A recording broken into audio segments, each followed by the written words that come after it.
each country has its own obstacles. The demand for AI and AIoT applications is basically there to help fill in a gap. So I think for us, we do see, AIoT growing quickly.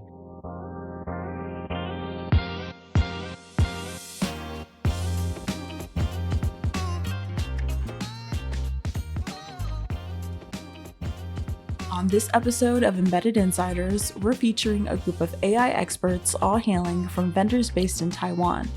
The vendors, certainly leaders in their own right, are DFI, ASUS IoT, and Shuttle. They all feature IoT products, or in this case, AIoT products, in this event organized by TAITRA, the Taiwan External Trade Development Council.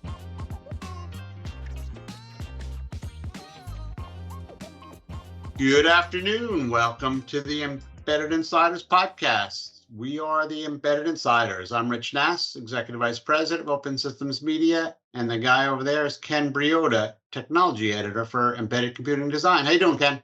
Oh, I'm doing all right. I'm sure the podcast listeners appreciate the sight gag of saying I'm over there. Tiara, we're going to have to put this on binaural on the headphones. We switch from side to side so that they get the sight gags. Sounds good. Okay. So what's going on, Rich? What's new in your embedded suitcase? Well, we are in complete, I was going to say panic mode, but it's not really panic mode. It's freak out mode for Embedded World. That's going to come just up a few days out now. I get on the plane very shortly. I think you go a day after I do, so I'll get the hotel set up for you. Before you get there, are we sharing a room? I didn't know that. I gotta call HR. We're good. But for whatever reason, I recorded a podcast just yesterday with a bunch of guys from Taiwan representing artificial intelligence companies. And it was extremely interesting. It was longer than I thought it was going to be. And we just kept going because it was so interesting. Yeah. My guys are Charlie Yang from DSI, Jason Liu from ASUS IoT, and Tosh Agar from Shuttle. And it was organized by TAITRA, who's the one of the trade associations in Taiwan. But I thought that would be a really good Embedded Insiders. And I'm using this as an introduction to that. And hopefully our audience will really enjoy that podcast that I just recorded. I'm sure they will. Obviously AI is on everybody's mind right now. It's everything going on. I just got back from a combo trip for NVIDIA GTC and the Synopsys Snug users group event. So I got to see Jensen Huang speak twice. So that was great. But it was, it was just a wall-to-wall AI. I saw a bunch of, robotics and a bunch of server end stuff, a ton of edge. Everybody want to talk about that. So it's really exciting. It's really cool. NVIDIA in particular is very hard on generative across a lot of verticals in sort of unexpected places. So you folks out there who are interested in that should keep watching because there's articles coming.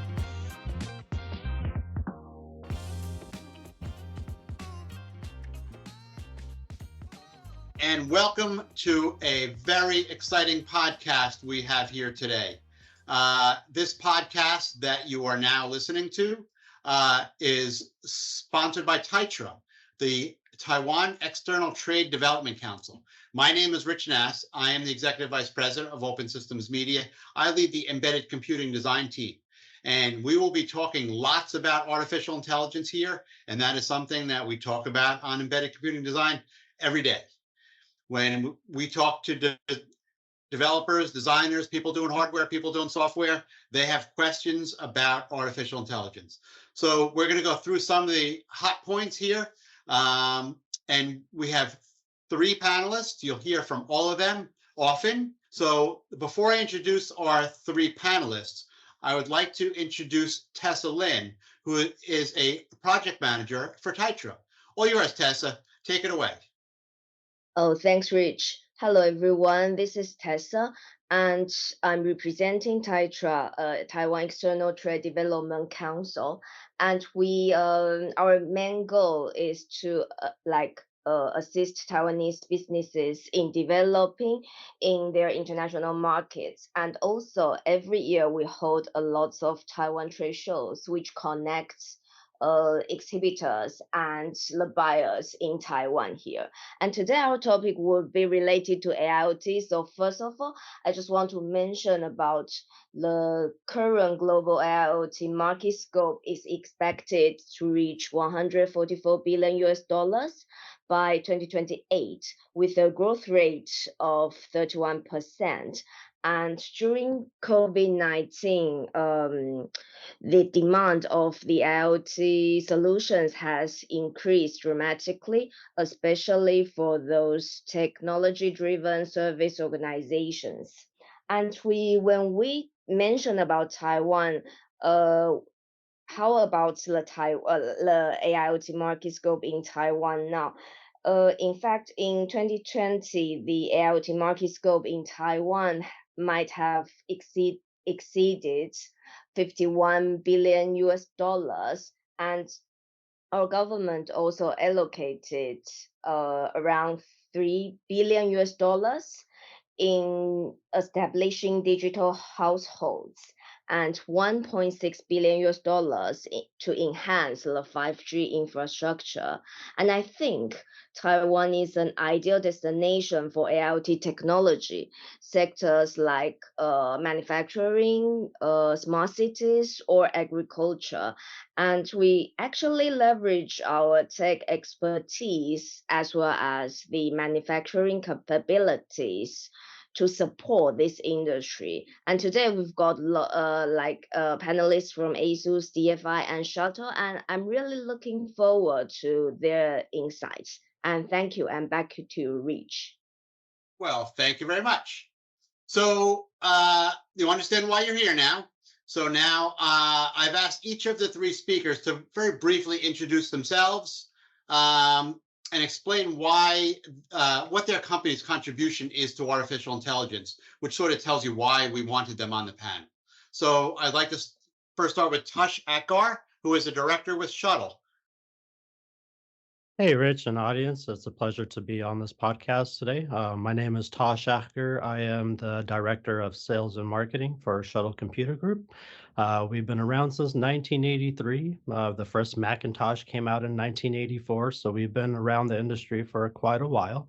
And as of today, we're one of the leading providers in OEM solutions, focusing in artificial intelligence, edge computing, and pretty much the core markets that we'd be speaking of today.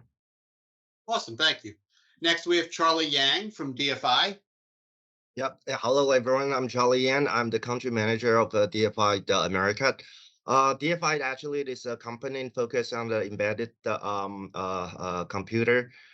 So we design and manufacture all by ourselves.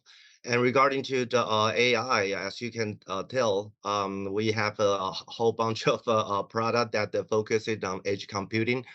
So later, I think I will going to focus on our hardware solution to everyone. Thank you, Charlie. And last, we have Jason Liu from ASUS Computer International. Jason? Oh, hi, everyone. My name is Jason Liu. I'm the Director of Product Management under ASUS AIoT Business Group.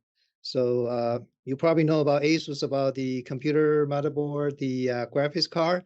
But I'm actually under a new business group started about 5 years ago. And the focus is on the AI plus the embedded computer for industrial application. More focus on the software plus hardware total solution that ASUS would like to provide a solution to our customer and partners. All right, back to you, Rich. Thank you, Jason. Okay, so I'm going to ask the panel questions. I'm going to ask each of the panelists to respond to each of the questions. And then there's a good chance that I may challenge their answers. And you other panelists, you can also challenge their answers.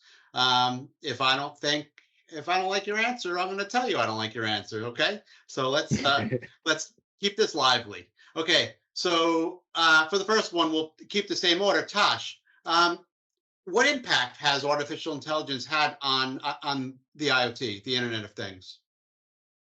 From our perspective, being in the industry, we've seen a lot of this integration happening a little early on in the edge computing space, predominantly seeing a lot of things happening with like facial recognition, also with area hot tracking.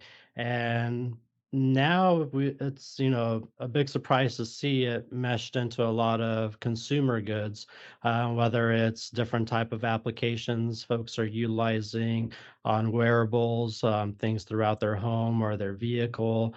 We've seen the progression of it going from something more commercial, private sector integration to now seeing it more used in the tapestry of, civilians today. Very good. Same question to you, Charlie. Well, what I want to mention is I think IoT is not a new concept. I actually check on web. It was started from 1999 for the RFID, which is for the inventory, the management. But till now, I don't really see that much inventory management with the RFID. But what the IoT, what we are talking about now is to try to make all the machine to be connected with the internet. And this concept, I remember it was started from the 2010.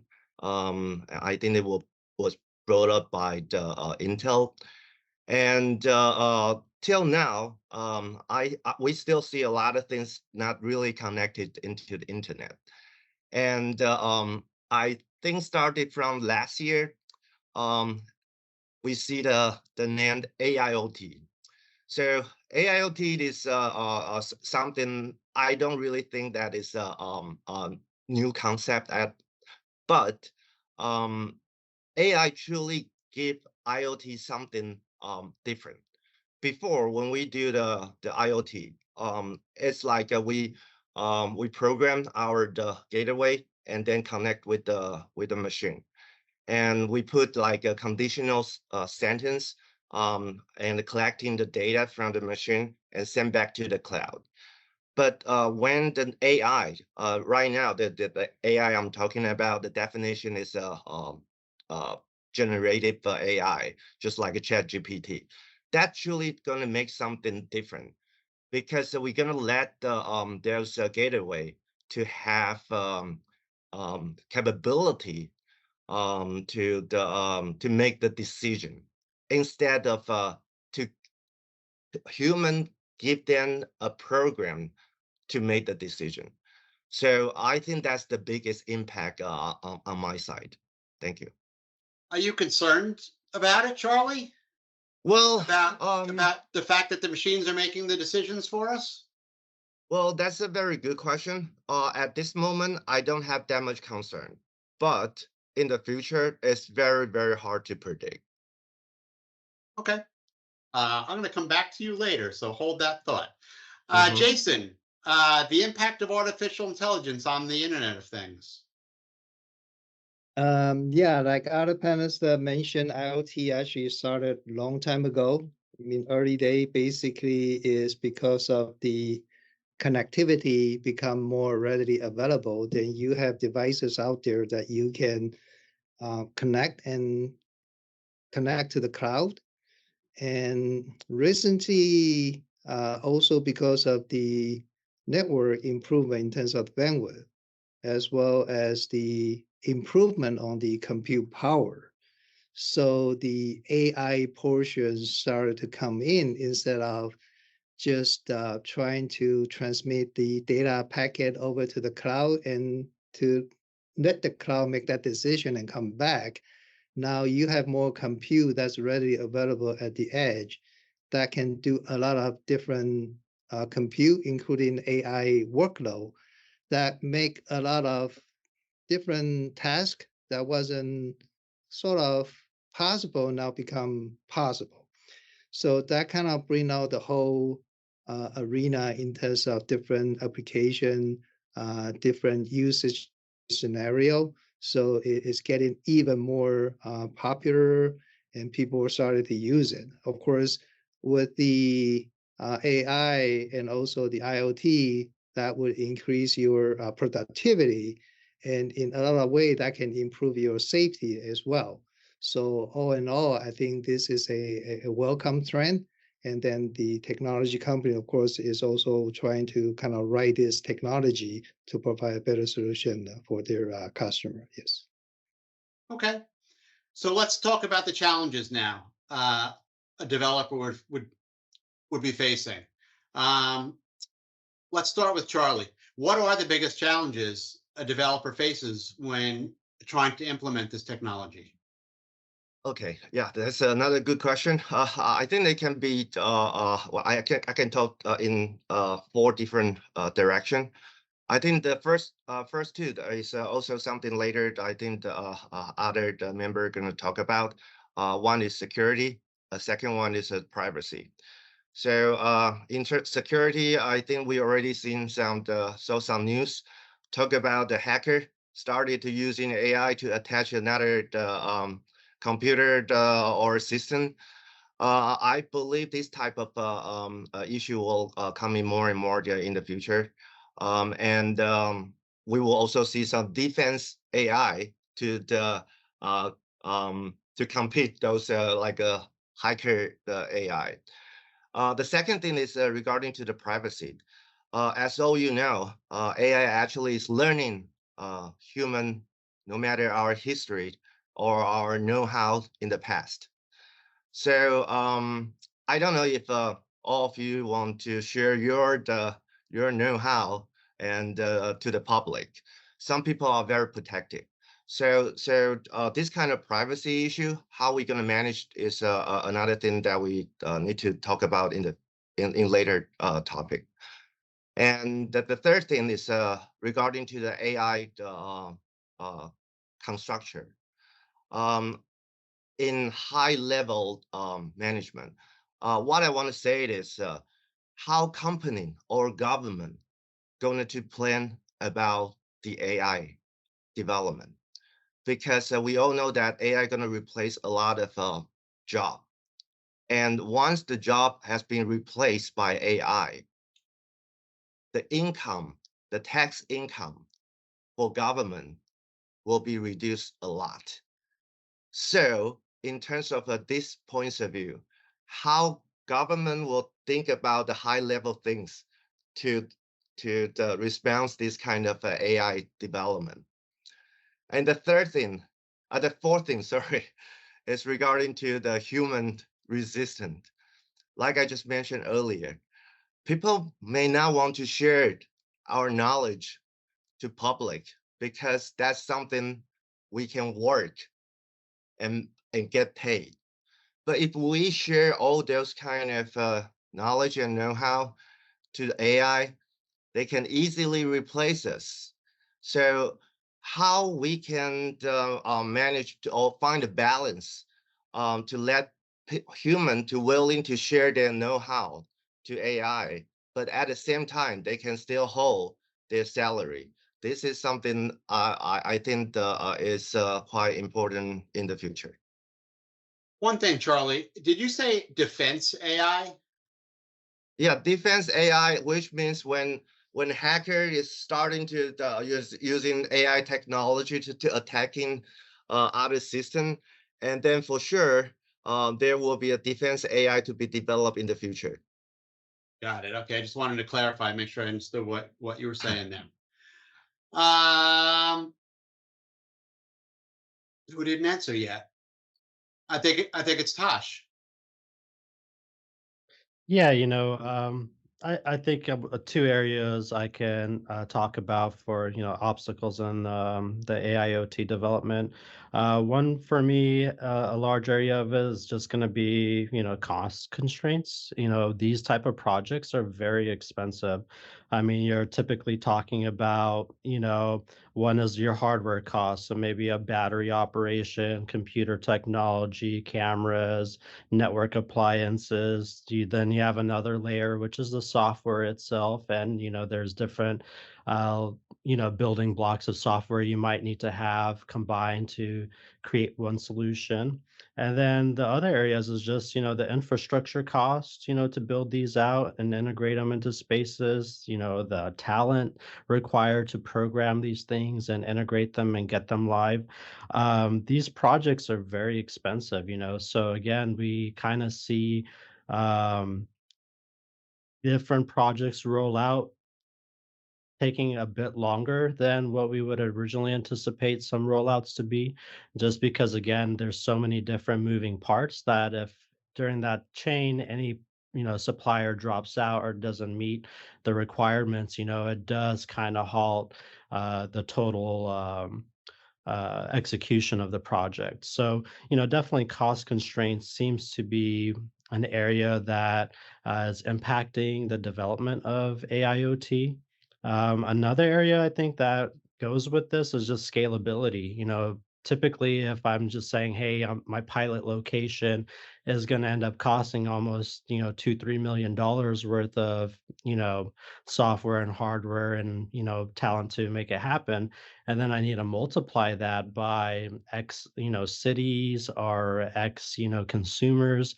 A lot additional costs can be impacted by that. And part of that scalability runs into other challenges, like one, you might have other devices interconnected with it. So how do you make those things speak with it? You might have various networks that these devices are operating on. So how do you make sure that all the protocols are, you know, working and are not blocking and basically causing again, another obstacle within the installation. So for us, I definitely think, an area that we would see better opportunity in for us is going to be, and maybe trying to support those obstacles, like how do we, lower those cost constraints, how are we able to uh, cover scalability so that way, it doesn't end up costing as much and it's easier to roll out these projects into bigger pilots, or bigger locations. Very good. And we have Jason. Yeah, echoing Charlie and Tosh mentioned, like, for from a developer's perspective, the challenges are what I think security and also the privacy, the acceptance of this technology. It may be easy to put together a POC, but once you are getting into the real deployment, there are other considerations that need to sort of factor in. So, like Charlie and Tosh mentioned, software is one thing, right? Security, you need to make sure that all the breaches can be patched in the quickest time before it get hacked by the hacker, right? And so there are more consideration in terms of a actual deployment. How do you manage it? How do you scale it? And how do you protect it? And then, of course, how do you sell it? And another one maybe is also the technology's advancement. Like Intel coming out with the new CPU, and then they are beginning to embed the NPU inside the CPU now. And NVIDIA, of course, they have the GPU and also they have the Jetson for more edge kind of computing. And there are other ASIC that's targeted for AI compute, more on the inferencing side. So they are different technology and they are advancing very, very quickly. And so how do you pick the right solution and in order to use it in the long run? That's also very important in the beginning when you pick a solution that you want to go in and develop your solution. Okay, very good. you've alluded to this, but let's be more specific with it. I'd like you guys to cite some examples of artificial intelligence in the IoT, both in consumer applications and industrial applications. Let's go with Tosh first. Yeah, I mean, my my best example when I'm trying to explain what AIoT is to maybe my mom or my dad, basically, is typically going to be maybe like in modern home thermostats or modern home lighting. For us, an example of that is, AI is able to utilize, a conjunction of AI and IoT is for like smart lighting in homes, or office spaces. It's able to basically pick up the daily habits. It's able to pick up natural light from the outside, and it's able to provide you probably the most optimal lighting for that user's preference. And so for us, that's a way I usually explain it to my parents. If I'm talking more in the industrial scale of things, a lot of what we're seeing is more in the manufacturing space. A lot of AI and IoT is being utilized for, warehouse management. So being able to utilize like IoT based jacks that can basically move pallets from space to space, being completely autonomous while utilizing AI for, detection of, its surroundings. And then also, again, utilizing AI to figure out what's the best efficient path. I think for us, the whole objective of all this stuff is, again, that the purpose of it is to drive innovation, and it's supposed to be more efficient. And then as more of this is integrated in the industrial marketplace, we start seeing that being like the core value. That's it's setting the value for a lot of the industry. In your view, are you making a clear distinction between machine learning and artificial intelligence? Because I can see how machine learning would be appropriate for some of the applications that you're referring to. Yeah, absolutely. I think for us, machine learning, and honestly, it's both spectrums of the industry seem to be largely in demand. We do have a lot more implementations of machine learning being utilized, just predominantly for, again, like use of efficiency through factories. But then also on the other end of it is utilizing cameras to and AI and IoT together to basically see where the quality of a welding tip is. So that way we can replace that hardware before we start having more door panels on airplanes not being installed right or something, right? So that's kind of our two. That would never happen, would it? Yeah. Very timely. Okay. Uh, Charlie, Yeah, you have some examples for us? sure. Actually, DFI is a company start with a consumer product, consumer motherboard, but now we fully moved to the embedded. If you ask me about the consumer related, I would say all the home appliance gonna to be with the AI. I already see some news say that some companies developing a AI refrigerator. I think this concept has been brought up in the year 2000 before, said that you don't really need to order anything online because your the smart refrigerator going to tell you what milk, what vegetable you need to buy and order directly, then send it to your home. But after 20 years, we still did not see that happen. But AI going to be something different because it will really think for you, not keep not programmed by the like I said the conditional statement to make that judgment.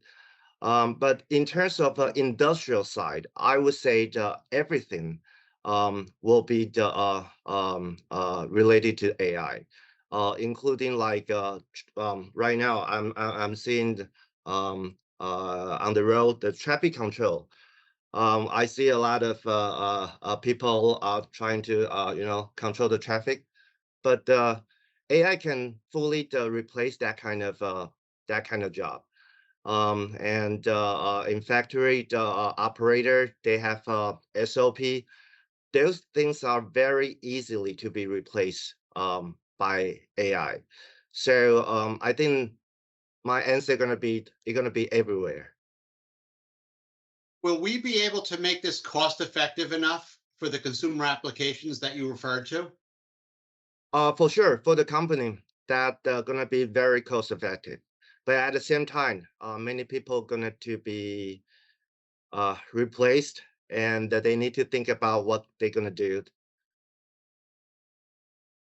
for Okay. their job. Yeah. Okay. Jason, what examples do you have for us? Well, on the consumer side, actually, kind of self-checkout, that's with the barcode, right?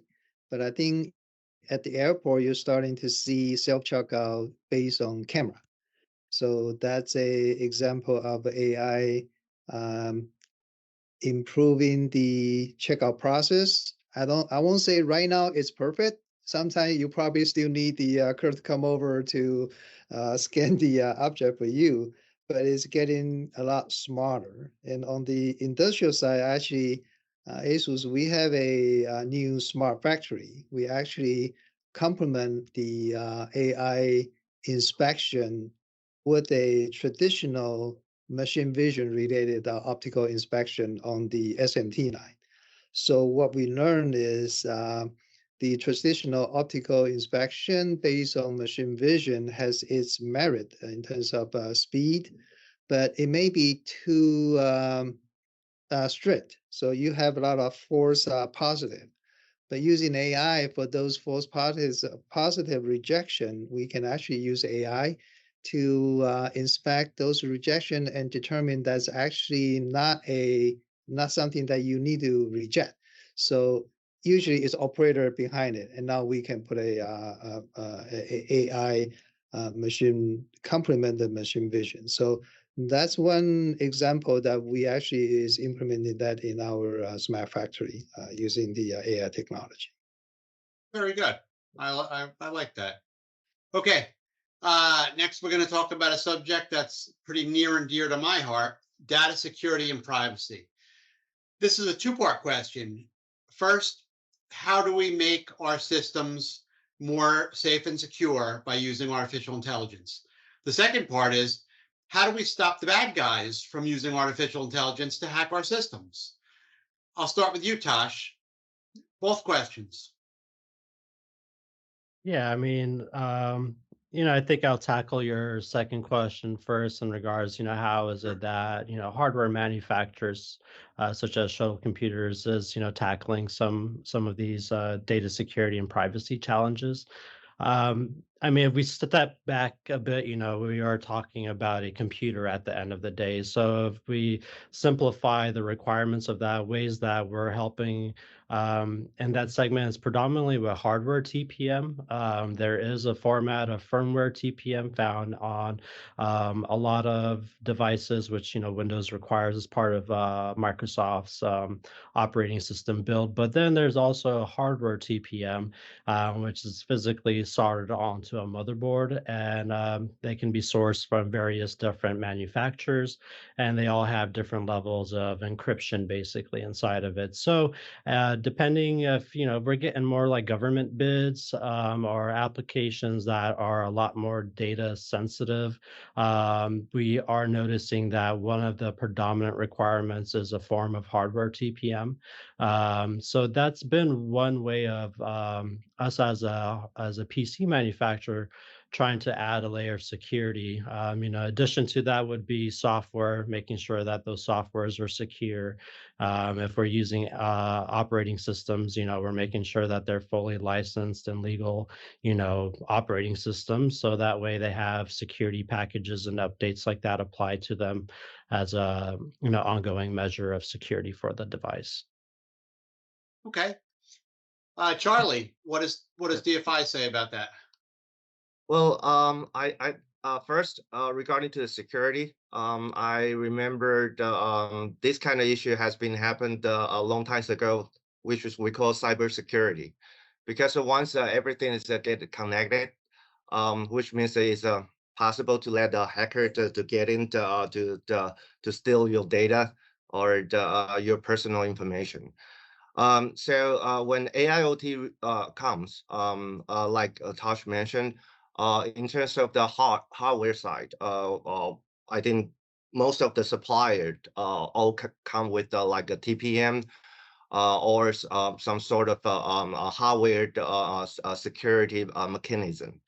So this type of design can avoid hacker easily to get into our AIoT devices. So this is the first thing regarding to the security. And regarding to the privacy, I would say this part is quite related to the security. But what I want to say is, in the future, a lot of AI gonna to be built with the model. So right now, for example, like ChatGPT, it's actually learning human knowledge. So I think for some AI model in the future, when they collecting human intelligence, they supposedly should be with selection. For example, like if I want to ask a question on ChatGPT, I can select, do I want to let AI to learn about my knowledge or not? So that's sort of privacy things. I believe that those AI companies should let user to have this kind of right to make the decision. Okay, excellent. And Jason. Yeah, I think security, like the Charlie and Tosh mentioned TPM hardware security, secure boot, full disk encryption. They are mechanisms that you can implement to help secure your hardware devices. The same things on the software side.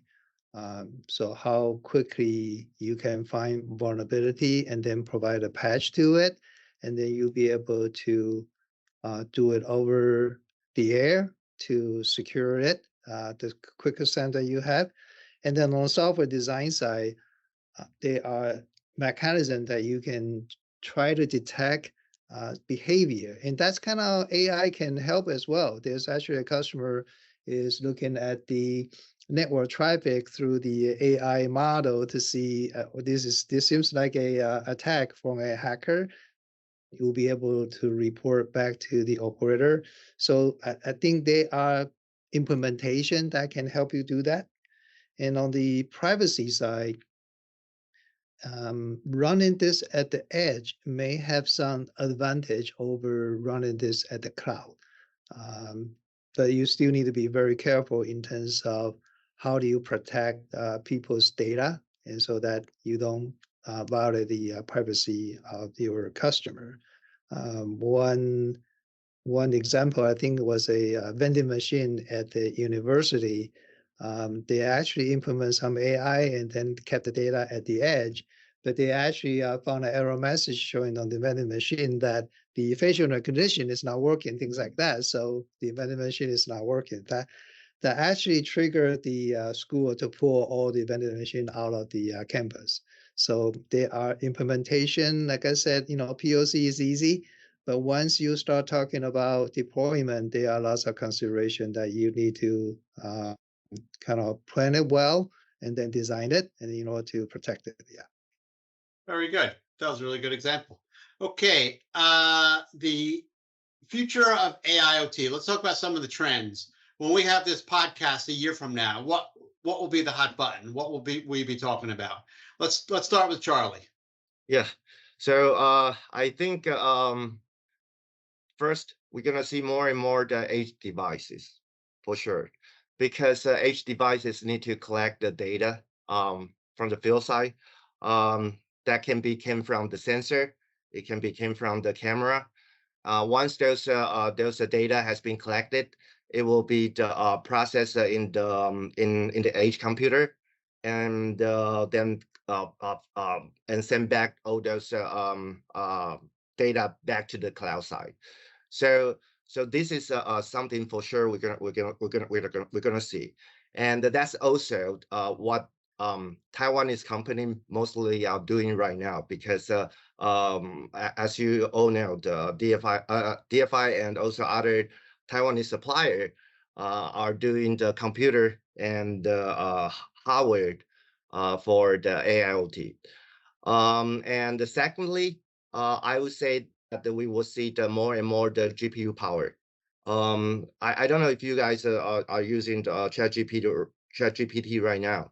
My feeling is it's not as fast as in the beginning. It's getting slower and slower. That means many people are using it, and the performance is not really catching up. So I think the GPU performance or the power will be extremely getting more in the cloud side in the future. So, question for you: do we need the cloud at all a year from now? Well, cloud for sure will still be there, but in the end, I think it will be more in the field side instead of in the cloud side. Okay, all right, I'll buy that. Jason, what do you see as some of these future trends? Well, the compute performance is going to keep improving for sure, right? You're going to consume less power.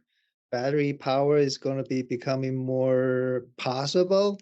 So you're going to see more and more application take advantage of this AI compute, become more deployed, and then you're going to see it everywhere. So the trend, I think, is inevitable. This definitely going to help us. It's just that how we can take advantage of that, and then we can utilize the technology, the best way that we can. Of course, it's going back to the same old question, right? Technology can help you, can also hurt you. So it depends on how you utilize that. But you still want to put the best use for it, so bring out the advantage, and then and also, I guess, do our best to keep the bad guys out. I guess that's kind of how I would put it in terms of the trend. How do we utilize this AI to help us? So, you say AI everywhere. Will it be mobile? Is it something we can run on a battery? Maybe not a year from now, maybe 2 years from now. Will we see AI on a battery? Oh yeah, I mean, right now, like Google's camera, that's already on the battery. You just have to keep charging it. That's all. And then some of the devices, if you do use the, for example, some of the data collection, you don't really like to run it every second, right? Then you can put a battery on it. And lots of IoT actually already operated by battery. And in terms of the sensor that you deploy in the field. So those are already possible. But of course, AI will still use a lot of compute power. But the trend they go, like NVIDIA, their announcement, just the GTC, the H100 last year was like, super fast. But the black water that they just introduced, it's already going to take over that. So I guess you start dropping H100, you start buying the new one. So yeah, it's going to be quicker and faster. And this trend, I think, is not going to stop. Yeah. Okay, I agree with you. What do you say, Tosh?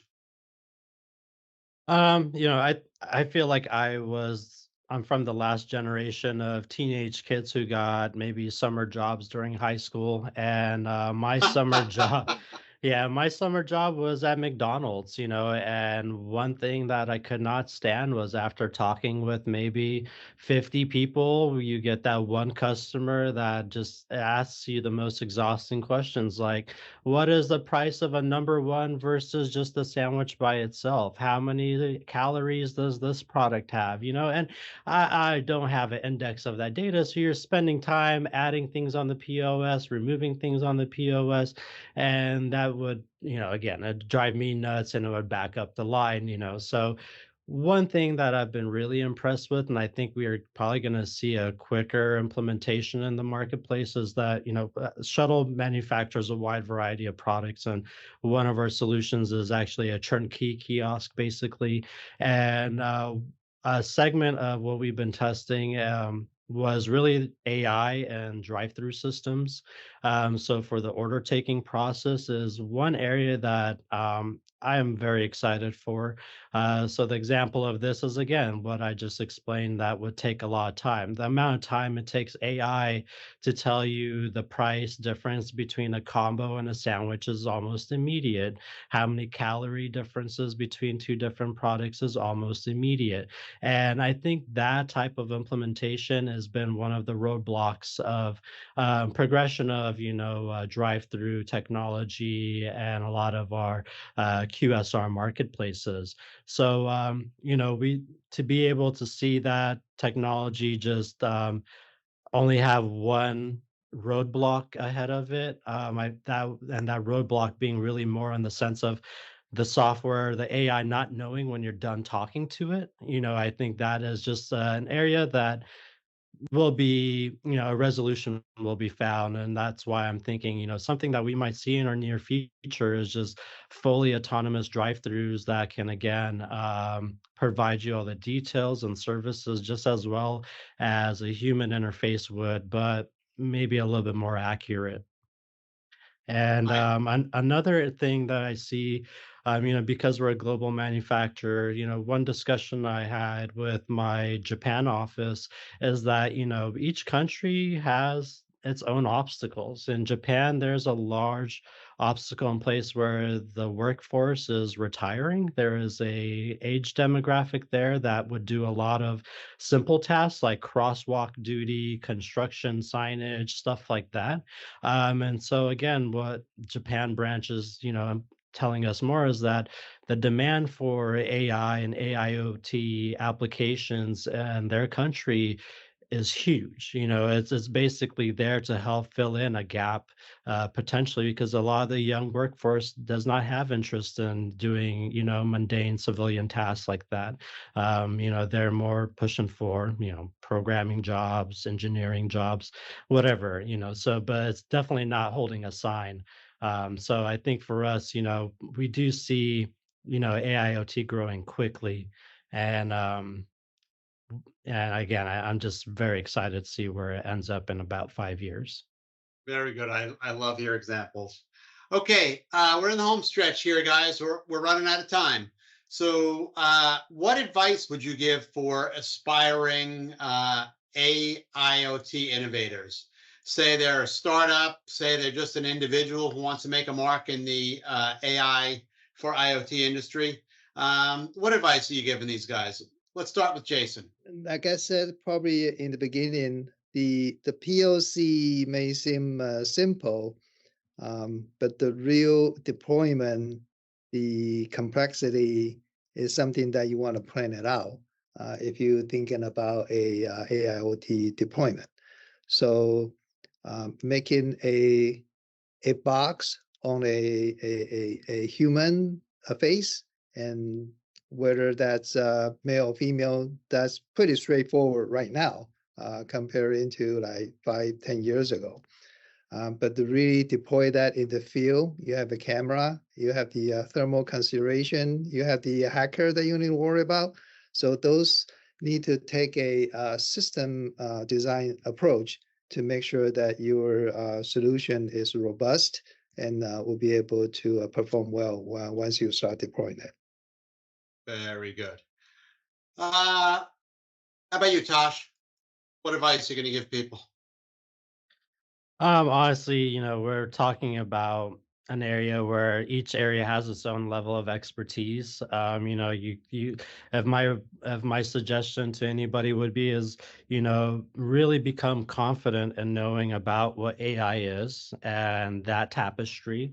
Also, what IoT is. You got to know maybe data analytics and a little bit of maybe cybersecurity. Just like the other guest mentioned, it is an ecosystem. So again, I think if you really educate yourself, that really transfers in confidence when speaking with other industry experts, which allows you to do the last step of it, which is networking. Learn what off of other people, be a sponge, and again, don't be afraid to try something. Right now this is a very innovative new marketplace. So I think a lot of what we're seeing today is just people Mickey Mousing things together, and voila, I got myself a new product. Very good. And last but not least, Charlie, what advice you All right. want to give the So audience? yeah. So what I see the developing the AI application right now is very similar to what we see in .com fever in 1990s.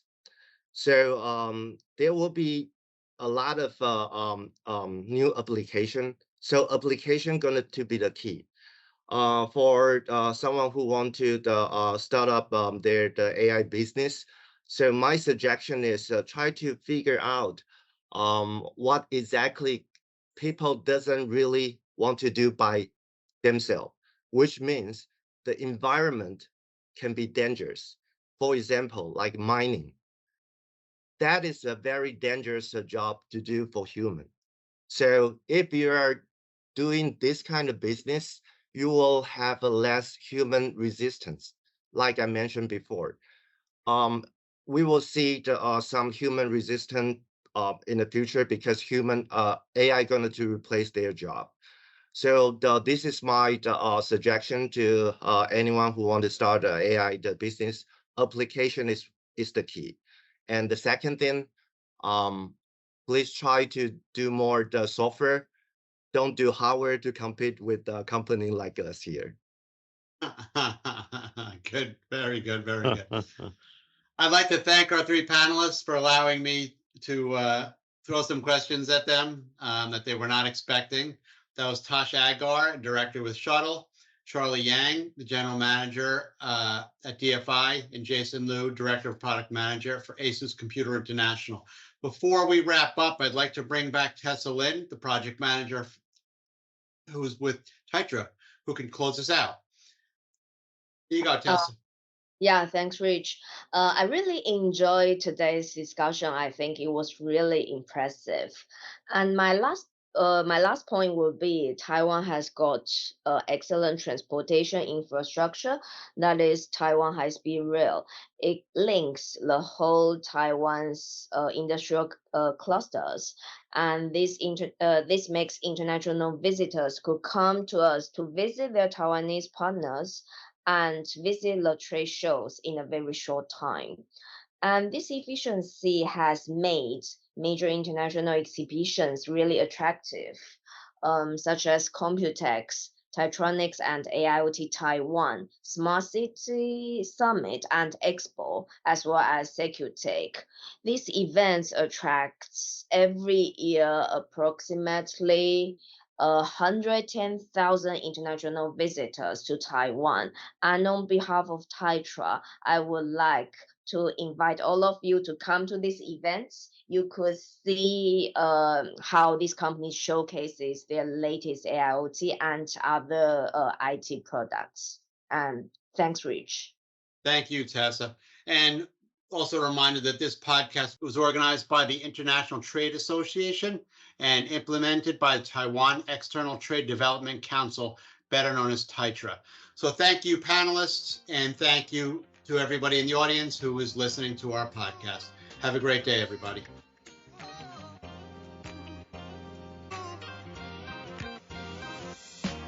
Thanks for listening to this edition of Embedded Insiders. For more daily news, videos, and podcasts, visit our website at embeddedcomputing.com.